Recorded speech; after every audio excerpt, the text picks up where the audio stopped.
Doctor Virendra आपका स्वागत करता हूं वीरेंद्र आयुर्वेदा चैनल पर।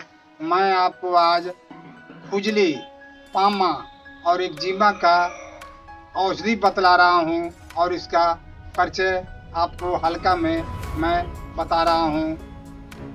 प्रकोपित बता दी तीनों दोष त्वचा, मांस और रक्त एवं शरीरस्थ जलीय धातु को दूषित करके चर्म रोग को उत्पन्न करता है। चर्म रोग में बहुत से छोटे छोटे फुंसियाँ निकलता है, उसमें से स्राव होता है और उसमें खुजली होता है और जलन होता है, यानी दाह देता है।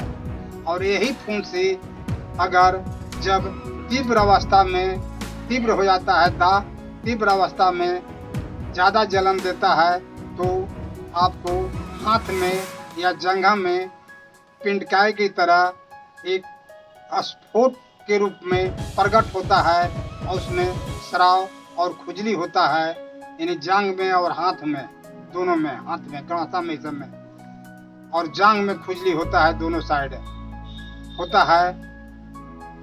और आपको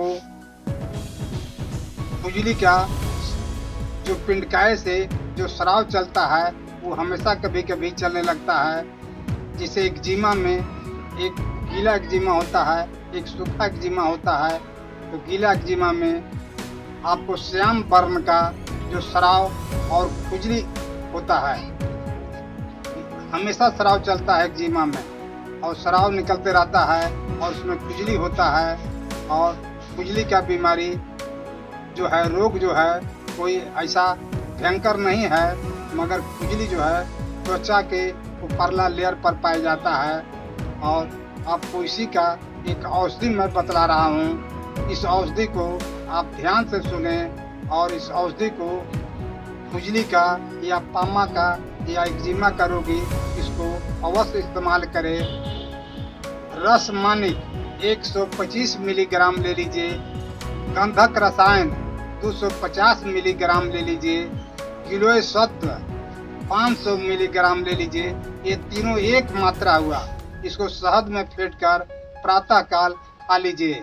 दूसरा खुराक संध्या को रसमानिक 125 मिलीग्राम, गंधक रसायन 250 मिलीग्राम, गिलोय सत्व 500 मिलीग्राम एक मात्रा हुआ, शहद में फेंटकर संध्या को खा लीजिए, यानी प्रातः और संध्या को। दूसरा औषधि सर्वदासव आप ले लीजिए 30 ml दवा और 30 ml पानी मिलाकर भोजन के बाद 2 बार इसको पिए। भोजन कर दिन में और रात्रि को 2 बार इसको पिए, सर्वदासव को। तीसरा औषधि महामस्ताधिक्वाथ प्रातः काल 50 ml इसको पिए। और इसी तरह ये तीनों औषधि को कुछ दिन तक सेवन करते रहने से खुजली, पामा, एक्जिमा रोग जो है सदा के लिए समाप्त हो जाता है और रोगी का त्वचा जो है सुंदर हो जाता है और रोग जो है सदा के लिए समाप्त हो जाता है। और इस वीडियो देखने के लिए मैं आपको धन्यवाद दे रहा हूँ। जय धन्वंतरी, जय आयुर्वेद।